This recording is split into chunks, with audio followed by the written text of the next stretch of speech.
Un sensor defectuoso, un tornillo suelto, un soporte corroído. Eso fue todo lo que se necesitó para convertir un día de diversión en uno de los incidentes más perturbadores documentados en un parque de atracciones. No son solo accidentes extraños en lugares destinados a la alegría y la risa. Son recordatorios inquietantes de que cuando los sistemas de seguridad fallan, las consecuencias pueden ser catastróficas. Era el 9 de agosto de 2015 cuando Lila Chapman, de 28 años, llegó a un parque de diversiones junto al mar en Santa Cruz, California. Con 3 compañeros de trabajo para lo que debería haber sido una tarde de verano perfecta, Lila trabajaba en el servicio de alimentos y era conocida por su espíritu aventurero, siempre la primera en sugerir probar nuevos restaurantes o actividades. Sus compañeros incluían a Jenna, una camarera de 30 años con una personalidad extrovertida que podía hacer amigos en cualquier lugar. Omar, un trabajador de almacén de 27 años cuya naturaleza meticulosa le hacía notar detalles que otros pasaban por alto. Y Chris, un educador sustituto de 31 años cuya actitud cautelosa ni a menudo equilibraba las decisiones más impulsivas del grupo. El grupo recibió una tarde libre inesperada debido a un cambio de horario de última hora y decidió ir primero a la montaña rusa invertida más grande del parque. El clima era perfecto con cielos despejados y una ligera brisa costera, y la atracción funcionaba en ciclos continuos sin retrasos. Mientras se acercaban a la plataforma de carga, el ojo agudo de Omar percibió un leve chirrido proveniente de su tren durante los despachos de prueba, pero las operaciones continuaron normalmente. Un pequeño cartel cerca de la estación decía: "Ciclo de prueba completado, autorizado para operar", indicando trabajos de mantenimiento recientes. Lo que los pasajeros no sabían era que el mantenimiento de esa mañana había ajustado los sensores de retención sobre los hombros, y este modelo de montaña rusa operaba sin cinturones de seguridad secundarios. A Lila le asignaron el asiento delantero izquierdo. Cuando el operador realizó la verificación rutinaria de empuje, su arnés se enganchó en una posición más baja de lo normal, creando un espacio visiblemente mayor en el pecho. Un segundo operador confirmó las luces de restricción como parte del procedimiento estándar de doble verificación. Sin embargo, el sensor mal calibrado registró esta brecha como aceptable, y los indicadores del panel mostraron que todas las restricciones estaban verificadas, permitiendo el despacho. El tren salió suavemente con el sonido familiar de los perros de antirretroceso, haciendo clic en la colina de elevación. Después de superar la caída de 180 pies, la montaña rusa generó fuerzas G altas a través de un giro de 0G. Durante estas primeras maniobras, el arnés sobre los hombros de Lila mostró un leve movimiento hacia arriba dentro del mecanismo de cierre debido a la vibración y al exceso inicial de espacio. Cuando el tren entró en el primer bucle vertical, se produjo la máxima aceleración hacia arriba con los pasajeros invertidos en el ápice. La traba del trinquete del sistema de sujeción, que se había enganchado marginalmente debido al espacio inicial, permitió un ascenso momentáneo por un incremento bajo la carga dinámica. Este pequeño movimiento fue suficiente para comprometer la efectividad de las restricciones. Las caderas de Lila despejaron el asiento, y a pesar de que su antebrazo golpeó el ala del asiento, se separó completamente del sistema de restricción. Su trayectoria intersectó con un soporte transversal adyacente a la estructura del lazo antes de que impactara el suelo dentro del área restringida debajo. Los demás pasajeros comenzaron a gritar inmediatamente al presenciar el terrible evento desarrollarse. El tren continuó su curso programado hasta llegar al siguiente bloque de freno, donde el operador ejecutó una parada de emergencia. Los servicios médicos de emergencia llegaron rápidamente e iniciaron protocolos de soporte vital avanzado. Pero Lila había sufrido un trauma contundente catastrófico, incluyendo dislocación de la columna cervical, múltiples fracturas de costillas con lesiones pulmonares, lesión cerebral traumática severa y hemorragia interna rápida. A pesar de todos los esfuerzos, fue declarada muerta en el lugar. La investigación reveló que la combinación del sensor de posición del sistema de retención y la ausencia de un sistema de cinturón secundario en este modelo de montaña rusa creó las condiciones para esta tragedia. La causa principal se atribuyó a una acumulación de tolerancias en la calibración del sensor de posición de los sistemas de retención, que permitía al sistema registrar un arnés parcialmente asegurado como completamente seguro. El tren afectado fue inmediatamente retirado del servicio y todos los ensamblajes de retención, registros de calibración de sensores y registros de despacho fueron asegurados como evidencia. El parque suspendió las operaciones en la atracción en espera de una revisión completa de seguridad y recalibración de todos los sistemas de retención. Era el 21 de mayo de 2016 cuando Trevor Benson, de 22 años, se dirigió al parque de atracciones Midway Heights en Branson, Missouri, con su hermana menor y 2 amigos para una noche de atracciones emocionantes. Antes de la hora de cierre, Trevor trabajaba en el comercio minorista y era conocido por su carácter tranquilo y disposición para probar cualquier atracción.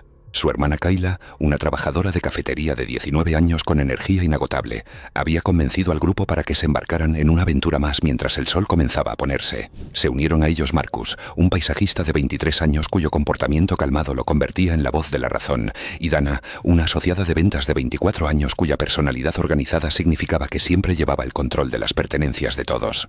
El grupo se centró en el emocionante paseo de caída del parque, que se alzaba sobre 60 metros de altura. La fila era corta ya que la mayoría de las familias ya habían regresado a casa, dejando principalmente a adolescentes y adultos jóvenes buscando esa última dosis de adrenalina. Lo que los pasajeros no podrían haber sabido es que se había realizado mantenimiento más temprano ese día en el banco de interruptores de retención. Uno de los asientos en la fila de Trevor había sido etiquetado como temporalmente no disponible, pero la etiqueta fue removida más tarde esa tarde después de que un supervisor de turno autorizó su regreso al servicio tras una breve prueba de funcionamiento. En un esfuerzo por maximizar la capacidad durante el periodo ocupado de la noche, el equipo de operaciones autorizó el uso de la fila TEU a pesar de no tener una aprobación formal del líder de mantenimiento. Este modelo específico de torre de caída fue diseñado sin cinturones de seguridad secundarios, confiando únicamente en los arneses sobre el hombro y los sensores de posición para garantizar la seguridad de los pasajeros. Cuando Trevor estaba sentado en una posición exterior, el operador realizó el procedimiento estándar de verificación de empuje y su arnés parecía engancharse correctamente. Sin embargo, el sistema de sujeción se había asegurado a una mayor altura de lo normal, lo cual debería haber sido detectado por el sensor de posición. La góndola comenzó su ascenso constante, llevando a 20 pasajeros hacia la cima. Las ráfagas de viento ligeras se mantuvieron dentro de los límites operativos y el sistema informático del paseo mostró todas las luces verdes. En la cima, la góndola giró brevemente para mirar hacia el medio camino antes de que comenzara la cuenta regresiva. Cuando los solenoides se activaron y comenzó la caída libre, la transición repentina a fuerzas G negativas creó fuerzas hacia arriba en los cuerpos de todos los pasajeros. Para la mayoría de los pasajeros, los dispositivos de retención correctamente ajustados contuvieron fácilmente estas fuerzas. Sin embargo, el sensor de posición mal calibrado de Trevor había permitido que su dispositivo de retención se activara con un espacio excesivo en el pecho que el sistema registró incorrectamente como seguro. La aceleración negativa máxima durante la caída inicial hizo que el torso de Trevor se elevara por encima de las alas del hombro de su restricción. Aunque el mecanismo de trinquete permaneció técnicamente enganchado, la posición inicial había estado tan fuera de especificación que su pelvis se despejó completamente del asiento. Trevor se separó de la góndola temprano en la caída, siguiendo una trayectoria balística que intersectó con uno de los refuerzos transversales de la torre antes de caer en la zona de exclusión abajo. Los pasajeros restantes experimentaron la secuencia de desaceleración programada y llegaron a una parada normal en la base. Los operadores de la atracción permanecieron en sus posiciones como exigía el protocolo, implementando inmediatamente los procedimientos de bloqueo mientras se llamaban a los servicios de emergencia.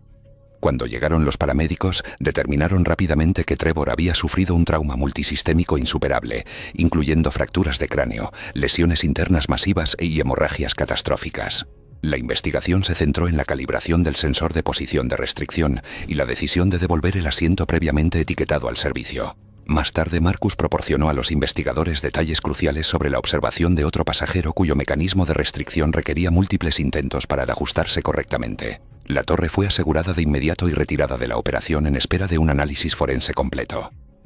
Inspectores estatales e ingenieros del fabricante fueron notificados y el sistema de control fue sellado para evidencia. Fue el 2 de julio de 2017 cuando Ethan Ward, de 34 años, llegó a un parque de diversiones local en Allentown, Pensilvania, con dos colegas para lo que se suponía iban a ser un descanso refrescante del calor sofocante del verano. Ethan trabajaba en una oficina y era conocido por su enfoque metódico hacia todo. Sus colegas lo convencieron de unirse a ellos para una salida al mediodía para combatir las altas temperaturas. Acompañando a Ethan estaban Priya, una trabajadora administrativa de 29 años cuya atención al detalle la hacía invaluable en el trabajo, y Luis, un conductor de reparto de 36 años cuya personalidad alegre podía levantar el ánimo de cualquiera. El trío decidió que el clásico flume de troncos del parque sería perfecto para refrescarse mientras disfrutan de algunas emociones suaves. A medida que se acercaban a la atracción, notaron un cartel que indicaba una capacidad reducida debido al mantenimiento de una bomba de agua. El nivel del agua parecía estar un poco más bajo de lo habitual, pero las operaciones continuaron. Un barco adelante se había detenido brevemente antes de la cinta transportadora, y luego continuó después de unos momentos. Este canal de troncos funcionaba sin barras de sujeción siguiendo un diseño tradicional, donde los pasajeros se sentaban en línea con los pies en un pozo delantero separados por un divisor central. Ethan tomó la posición delantera con Priya detrás de él y Luis en la parte trasera. El operador les recordó que mantuvieran los brazos dentro y que mantuvieran una posición de asiento adecuada. Cuando su tronco se enganchó en el elevador de cinta, escucharon un leve estremecimiento durante la primera pequeña caída. Se escuchó un sonido de raspado audible desde el lado derecho y el casco se elevó más alto contra el guardafangos del canal derecho de lo normal. Los altavoces en el techo crepitaban de manera intermitente, aunque un técnico de mantenimiento había hecho un gesto de aprobación. En la segunda entrada de caída, la trayectoria del barco se volvió problemática. La proa se subió al panel lateral y se enganchó en la cabeza de un perno que sobresalía. El tronco giró y quedó encajado diagonalmente en el canal. El agua que se acercaba empujó la proa hacia abajo mientras la popa permanecía elevada. Las espinillas de Ethan se deslizaron bajo el divisor central y sus pies quedaron atrapados en la geometría del espacio para los pies delantero. El ángulo de atascamiento y la presión del agua hicieron que fuera imposible retirarse. Priya intentó tirar de él hacia atrás mientras Luis ayudaba desde atrás, pero sin el apalancamiento adecuado, sus esfuerzos resultaron infructuosos. El barco permaneció bloqueado diagonalmente a través del canal. El sistema de bombeo continuó operando, forzando agua en un espacio confinado alrededor de la proa. En minutos, el compartimento delantero se llenó rápidamente y el agua subió hacia la barbilla de Ethan mientras él permanecía atrapado al frente. Los asistentes rápidamente hicieron señales para apagar las bombas, pero el acceso mecánico para liberar el casco atascado tomó tiempo valioso. El flujo de agua no pudo detenerse de inmediato porque las válvulas de aislamiento de la bomba estaban ubicadas en una alcoba de servicio cerrada con llave. El intento manual de levantar el bote fracasó debido al torque de la posición encajada y al peso acumulado del agua. Mientras el agua creciente continuaba sobrepasando la sección de proa, las vías respiratorias de Ethan se sumergían repetidamente. A pesar de los frenéticos esfuerzos de los compañeros y el equipo de mantenimiento que llegaba, la extracción permaneció bloqueada hasta que trajeron herramientas mecánicas para izar palanca. Para cuando el mantenimiento utilizó una palanca para liberar la proa del barco del perno sobresaliente, Ethan había sufrido lesiones fatales por el prolongado tiempo de inmersión y el atrapamiento. Los servicios médicos de Miffin de emergencia realizaron RCP y manejo avanzado de la vía aérea, pero no pudieron restaurar un pulso sostenible. La investigación reveló que el perno sobresaliente y el desgaste excesivo de la rueda guía habían creado condiciones para que el casco se atascara. El reducido flujo de agua de la bomba fuera de línea también contribuyó a la posición anormal del barco. El relato detallado de Priya sobre los sonidos de raspado proporcionó información crucial para los investigadores, mientras que Luis confirmó la secuencia de atasco. La sección del canal afectada se drenó y cerró de inmediato, a la espera de una revisión completa de seguridad de todo el hardware y los sistemas de flujo de agua. Era el 14 de octubre de 2018 cuando Naomi Curtis, de 41 años, llegó al centro de diversión Granite Gorge en Ogden, Utah, con 3 amigos vecinos para una aventura de fin de semana de festival de fin de temporada. Naomi trabajaba en la administración de salud y era conocida por su personalidad tranquila y acogedora. Había estado esperando con ansias esta salida como una forma de relajarse del estrés laboral. Sus compañeras incluían a Alicia, una asistente de enfermería de 39 años cuya naturaleza práctica la hacía invaluable en cualquier crisis. Brent, un mecánico automotriz de 42 años cuyo enfoque metódico se reflejaba en todos los aspectos de su vida. Y Hazel, una profesora de arte de 38 años cuyo ojo observador a menudo captaba detalles que otros perdían. El grupo decidió experimentar el atractivo principal del parque antes de regresar a casa. La enorme atracción destacaba como la pieza central de la feria, con su brazo altísimo capaz de balancear a los pasajeros casi verticalmente mientras la góndola giraba de forma independiente. Más temprano esa mañana, la atracción había sido sometida a un mantenimiento de rutina, incluyendo una inspección a pie y verificación del torque de los sujetadores. No se veían avisos de fuera de servicio y las operaciones parecían estar funcionando sin problemas con carga a plena capacidad. Mientras esperaban en la fila, el conocimiento mecánico de Brent se activó cuando escuchó un leve traqueteo metálico cerca de la interfaz de la góndola. Cuando se lo mencionó al operador del paseo, se realizó una inspección visual rápida y las operaciones continuaron sin demora. Naomi estaba sentada en el asiento 5 en el borde exterior, con Alicia al lado y Brent y Hazel colocados enfrente. El operador realizó verificaciones estándar de presión firme en los arneses de seguridad sobre los hombros de cada pasajero antes de iniciar el ciclo. El paseo comenzó con arcos que aumentaban lentamente mientras el brazo masivo ganaba impulso. La velocidad de rotación aumentó cuando el péndulo alcanzó oscilaciones casi verticales. La combinación de fuerzas creó sensaciones intensas mientras los pasajeros experimentaban alternancia entre ingravidez y fuertes fuerzas G. Lo que nadie pudo ver fue un defecto crítico en el soporte del asiento 5. El soporte del lado derecho había sido comprometido por la fatiga del metal y la corrosión oculta bajo la superficie pintada, invisible a las inspecciones visuales rutinarias. En el momento de máxima amplitud de oscilación, la góndola experimentó cargas combinadas máximas de rotación y torsión. El soporte comprometido, debilitado por grietas microscópicas y pérdida de grosor en la pared, alcanzó su punto de fallo bajo fuerzas extremas. El soporte derecho se rompió completamente de repente, seguido de la deformación y el desgarro del punto de fijación restante. Con la integridad estructural comprometida, el asiento se inclinó lateralmente y la geometría del sistema de sujeción cambió abruptamente. El sistema de cinturón de regazo y hombro, diseñado para un asiento correctamente posicionado, ya no estaba alineado correctamente.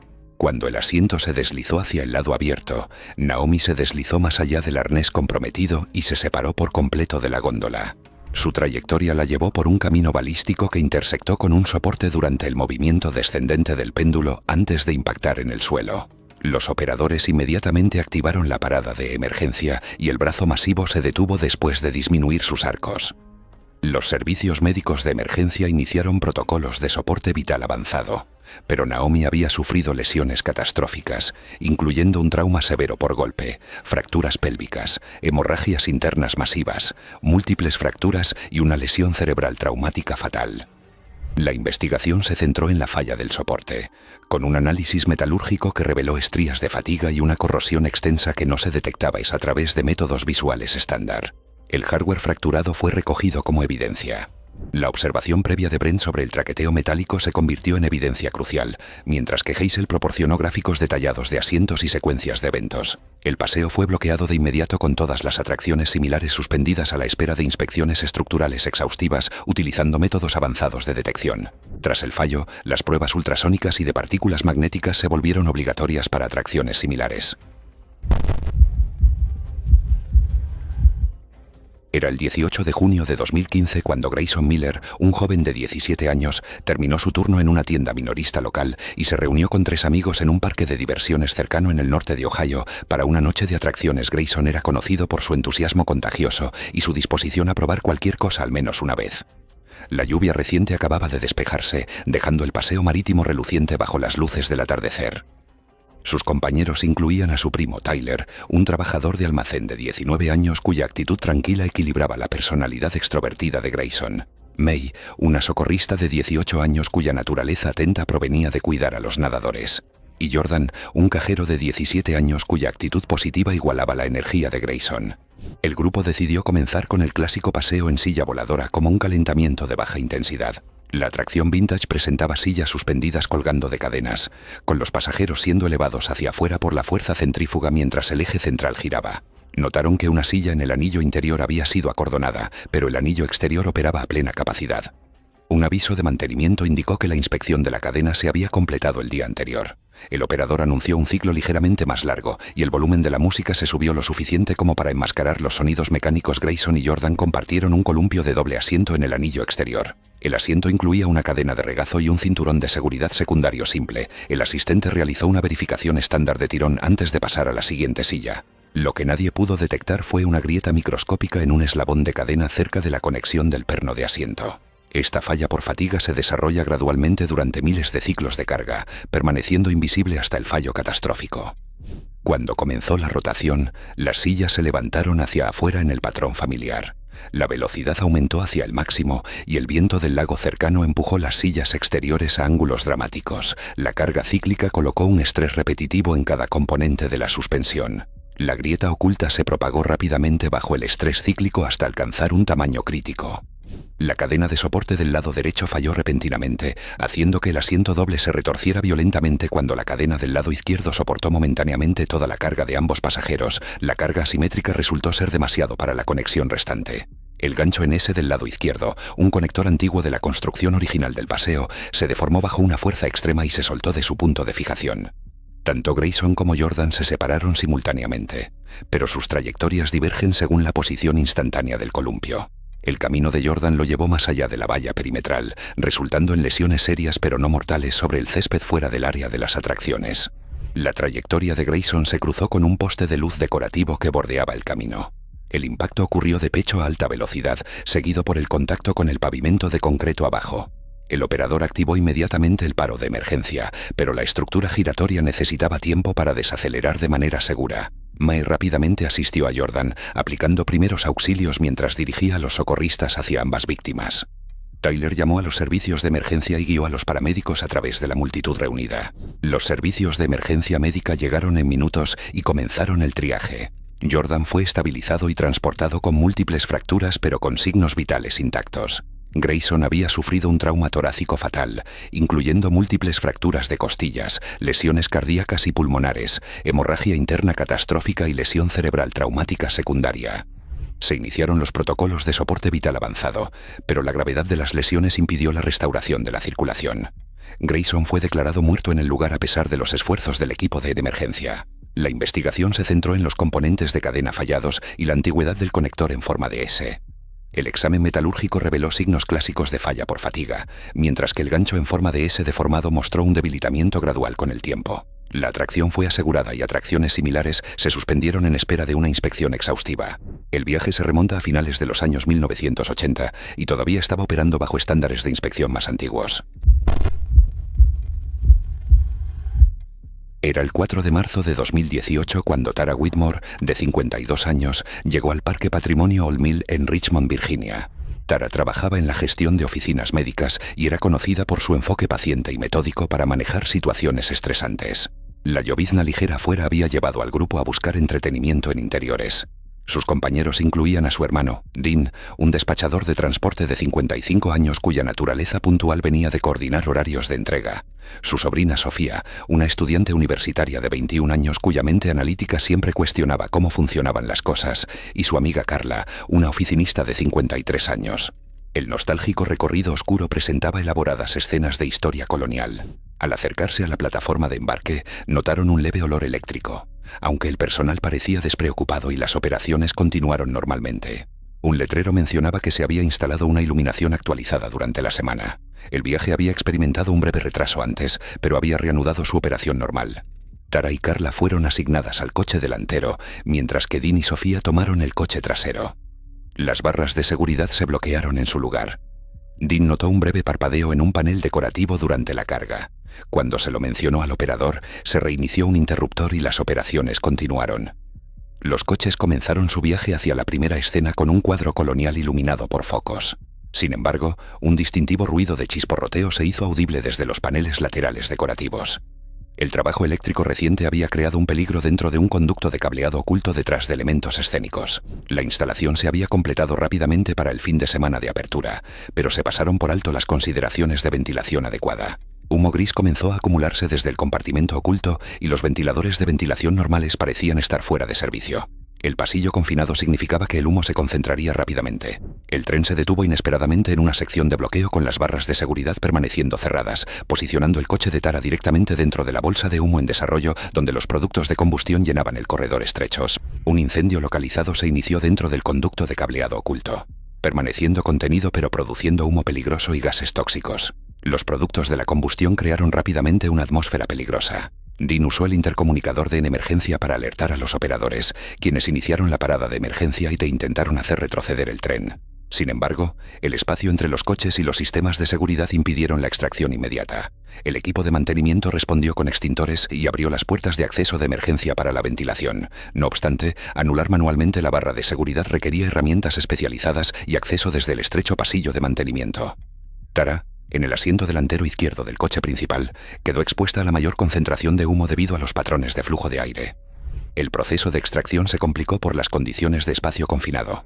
Para cuando el mantenimiento liberó manualmente las barras de seguridad y movió los coches a una sección más despejada, Tara había estado expuesta a niveles peligrosos de gases de combustión durante un periodo prolongado. Los servicios médicos de emergencia proporcionaron oxígeno de alto flujo y manejo avanzado de las vías respiratorias una vez que Tara fue retirada.